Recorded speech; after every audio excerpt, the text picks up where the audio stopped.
Greetings and welcome to the Film School. I'm Joe. I'm Chris.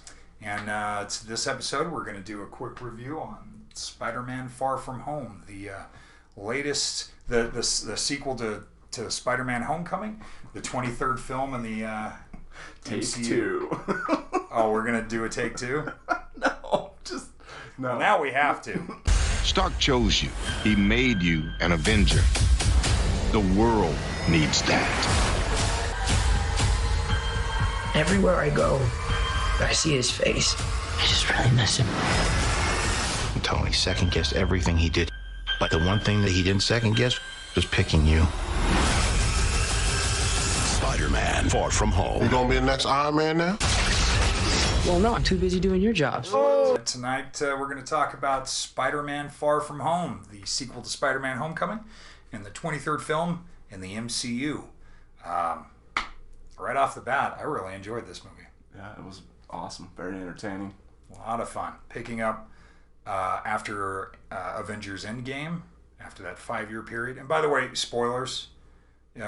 Spoilers are ahead. And also, if you haven't seen Endgame, not sure what to tell you. It comes out on Blu-ray here on the 13th of August. Get your shit together. Get it together. Get on that.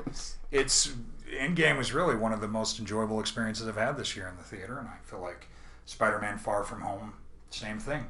Yeah, they're both equally very entertaining. Yeah. Enjoyed them. A lot of fun. A lot of humor in this one, too. Good cast. A lot of humor, a lot of action, too. There's a lot of action. Basically, in this story, Parker kind of, after missing 5 years, is ready to take what he hopes is a romantic trip to Europe so that he can try and put the squeeze on MJ and kind of leave Spider-Man behind during this thing. And he kind of subsequently gets reluctantly, with much chagrin, I love that word, gets wrangled by Nick Fury into aiding S.H.I.E.L.D. and a supposed hero by the name of Quentin Beck, a.k.a. Mysterio, into fighting some elementals. And just so you know, don't trust Mysterio. No. I was actually really impressed with Jake Gyllenhaal. Yeah. I was impressed with the costume. Yeah, he looked good. Mysterio's always been one of my favorite Spider-Man villains in the Rogues Gallery, just because of the fact that he's not really a super villain in that he doesn't have superpowers. He relies on illusions and trickery and prestidigitation and special effects and stunt work. And watch for Ralphie as the computer tech. That's right. Peter Billingsley. Peter Billingsley. And he had actually been in a previous MCU movie. This wasn't the first one he was in as the same character. And I'm trying to think of which one it was. I think it goes back to early on in the series, possibly. Goes back to the dirt bike kid. Was it the first Iron Man? Yeah, okay. I think it was the first. What are you talking about? Death Valley, bro. That got a Scream Factory release. Death Valley. Anyway. Peter Billingsley. Back to Spider-Man. Yeah, no, I honestly think that they pulled off Mysterio in a way that I really was worried about, because the costume could have looked stupid with the fishbowl and the eyes and the cape and everything, and the fact that they were able to do the weird hallucinatory illusions that he can throw at you, that just blew my mind. That almost brought it to the same kind of visual psychedelia of Into the Spider-Verse. Right. Which is one of the things I loved about Into the Spider-Verse. One of the many things I loved about that film. There was a couple things in there I didn't expect. So, like post-credit wise, or just overall? Just with Mysterio. Oh yeah, just a couple things I wasn't totally expecting at all. So Jake Gyllenhaal was really convincing. He essentially got to play almost two characters, because he really does come across as heroic. If you're not familiar with the character, you could believe that he's a good guy. If you know the character, you're like, wow, yeah, he's really laying it on to hide the fact that he's just a scumbag.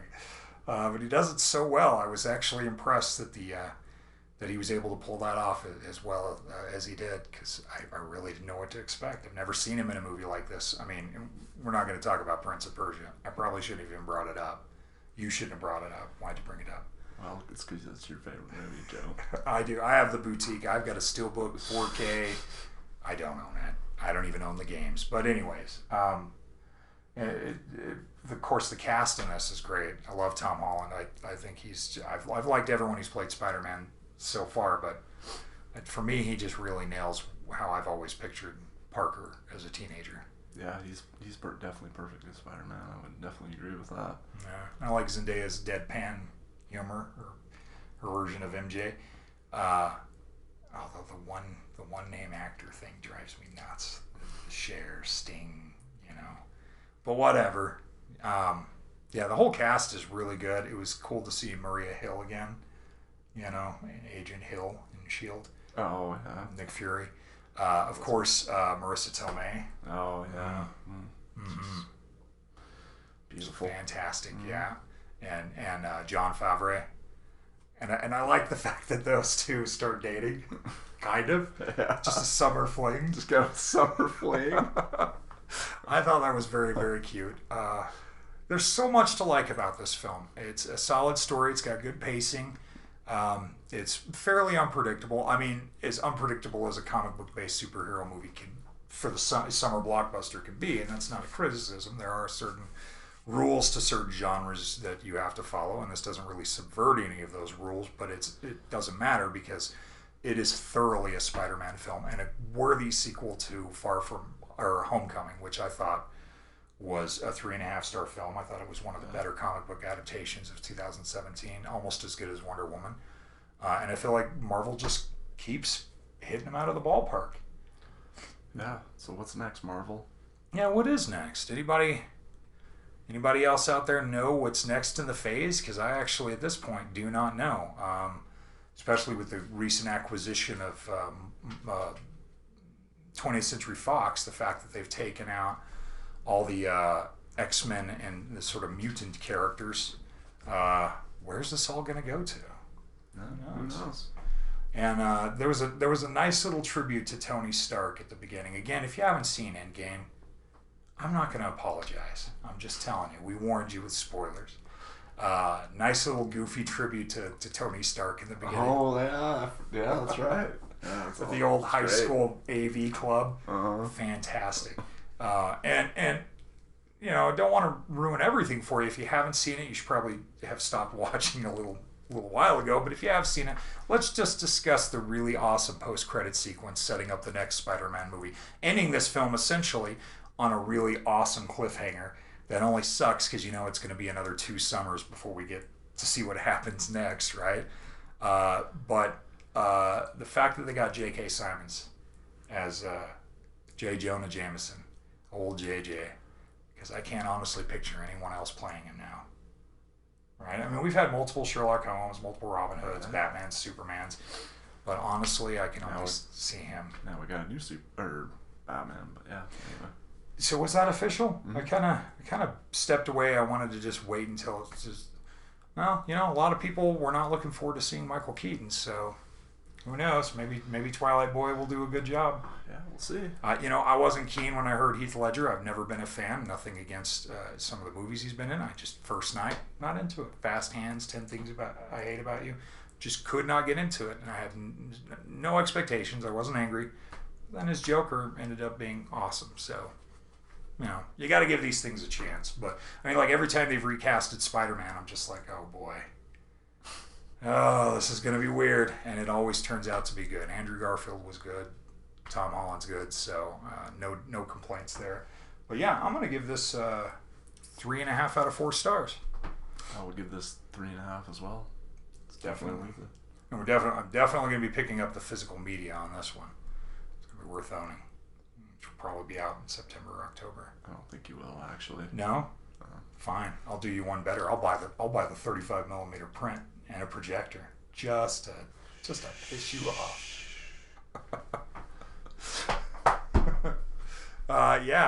If you want a good time, a rollicking good time. Oh, it was the humor. It was shot by the cinematographer was Matthew J. Lloyd. He hasn't shot anything else that I know of, but you're aware of. So it could be a debut for him. Yeah, cinematography was good. Yeah, it was very good. I liked it, enjoyed it. And with these movies, unlike say I don't know, a Michael Bay film, you can actually see what's happening during the action sequences, which is kind of important. I mean, you shake the camera around, yeah, you get that disjointed, hyper real thing, but I kind of wish people would just film fight scenes like a Jackie Chan movie, where you can just see everything clearly. But I digress.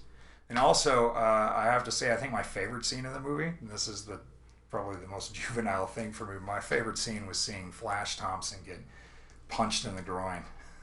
Yeah, that was a good scene, actually. That was the laugh out loud moment right there, where you don't feel bad for him because he's kind of a jerk, right? Yeah, not at all, not one bit. No. Something your brother always...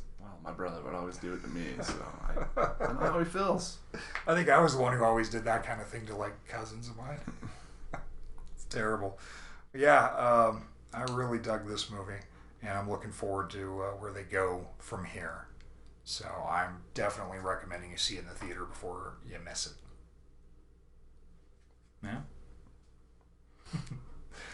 Well. So anyway, yeah, go see Spider-Man Far From Home. Yeah.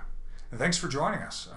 If you have any comments, please feel free to let us know what you thought of the movie. If you liked it, if you disliked it, where you think they might be going. If you even know what the next film is in the MCU. I mean, I could do the research. Google is my friend, but feel free. We will absolutely interact with you if you want to interact with us. And we appreciate you watching us. And like and subscribe. All right, let's get out of here. All right. We'll see ya. Oh, excuse me, buddy. Oh.